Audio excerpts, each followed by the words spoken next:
Hello everyone. तो हम start करेंगे मोल, फर्दर आगे बढ़ेंगे और आज हम बात करेंगे मोल का definition and molar mass. So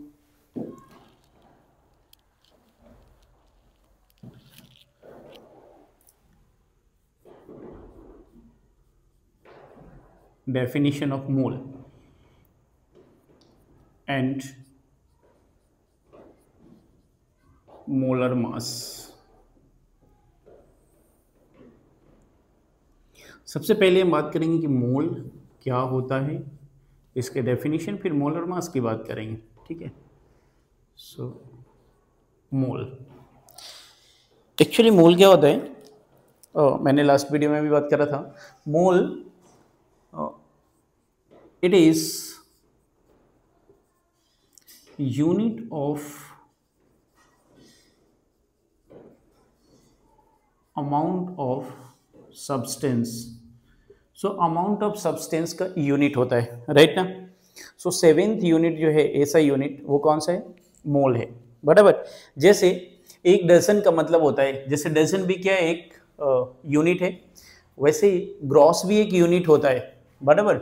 so one dozen का मतलब होता है, one dozen means 12, one gross means 144 pencil होता है, राइट ना, 144। सिमिलरली वन मोल का मतलब होता है 6.022 10 की पावर 23, बराबर। सो ये क्या है? अमाउंट ऑफ सब्सटेंस की एक यूनिट है, ठीक। लेकिन होता क्या है? सो डेफिनेशन की बात करते हैं हम। डेफिनेशन, मोल 12 ग्राम C12 एटम में जितने नंबर ऑफ पार्टिकल प्रेजेंट होते हैं वो एक मोल के बराबर होता है, बराबर। तो हम डिफाइन कर सकते हैं, a mole is the amount of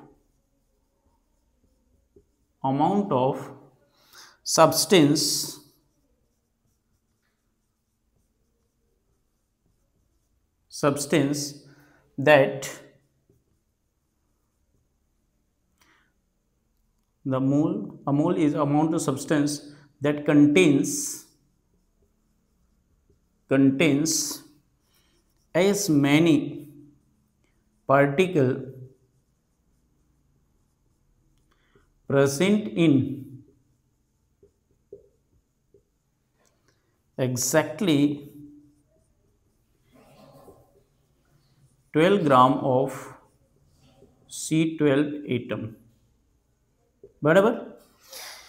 12 gram of C12 atom में जितने नंबर ऑफ एटम या पार्टिकल्स प्रेजेंट है उसको हम क्या बोलते हैं बच्चों? मोल बोलते हैं।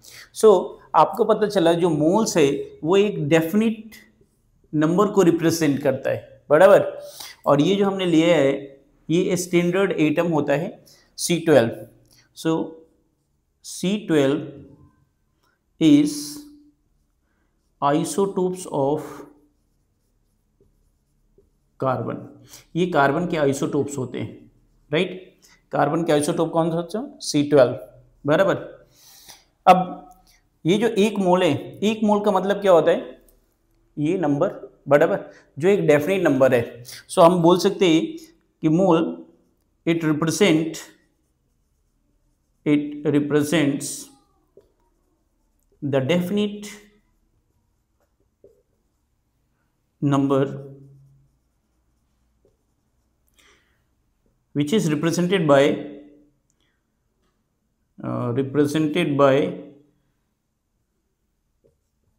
Na, represented by Na, and value of Na is equal to 6.022 into 10 के power 23। Na is Avogadro number. I think दिखाई नहीं दे रहा होगा नीचे, तो Na इतना वैल्यू होता है। Na की वैल्यू कितनी होती है? 6.022 10 to the power 23। Okay, so what is Na? Na is Avogadro number. Na क्या है? एवोगैड्रो नंबर है। एवोगैड्रो नंबर बराबर, जो 1 मोल को रिप्रेजेंट करता है। तो हम ऐसे भी बोल सकते हैं कि एक मोल जो है, एक मोल वो कितने के बराबर है, Na पार्टिकल के बराबर है। और Na पार्टिकल कितने के बराबर होता है, तो आप बोलेंगे 6.022 10 के पावर 23 पार्टिकल। बराबर, पार्टिकल बोले तो पार्टिकल के अंदर सभी आ जाएंगे बच्चों। पार्टिकल बोले तो इसके अंदर एटम या मॉलिक्यूल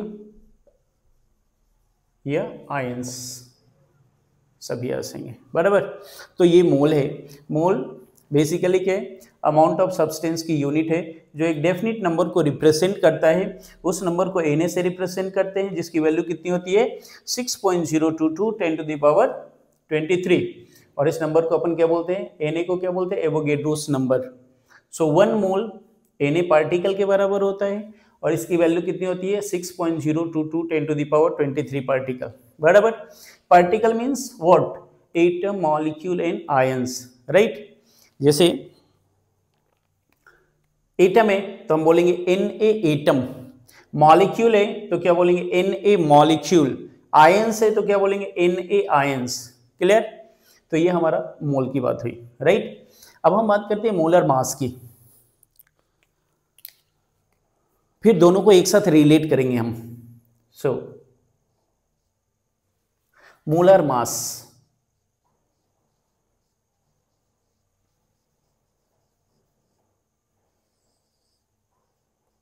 मोलर मास नाम से क्लियर हो रहा है, एक मोल सब्सटेंस का मास अगर ग्राम में रिप्रेजेंट करते हैं तो उसी को हम क्या बोलते हैं, molar mass.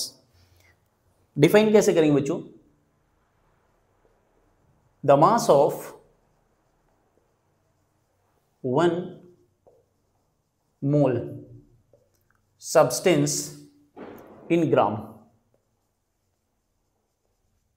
is called molar mass. The mass of 1 mole substance in gram is called molar mass. मतलब हम बोले तो कार्बन की मोलर मास कितनी होती है, एक्जैक्टली 12 ग्राम पर मोल, है ना। जैसे molar mass of carbon,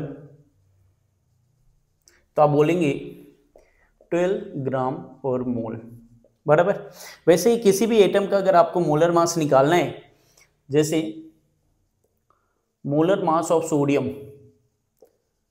molar mass of sodium atom, बराबर, तो आप बोलेंगे mass of 1 mole sodium atom, क्या बोलेंगे, मास ऑफ 1 मोल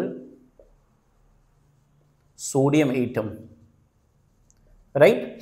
अब mass of 1 mole sodium atom को आप कैसे और लिख सकते हैं, अब बोलेंगे इसको मास of 1 sodium atom into Na, mass of 1 sodium atom into Na। कौन सा Na, सोडियम वाला Na नहीं, एवोगैड्रोस कांस्टेंट वाला Na।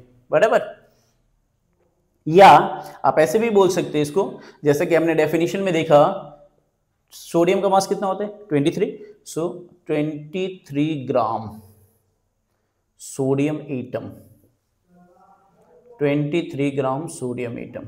बराबर, तो ये क्या हो गया, molar mass of sodium atom कितना होगा 23 ग्राम। सिमिलरली अगर आपको ऑक्सीजन का निकालना है, सल्फर का निकालना है, तो ऐसे ही आप निकालेंगे मोलर मास ऑफ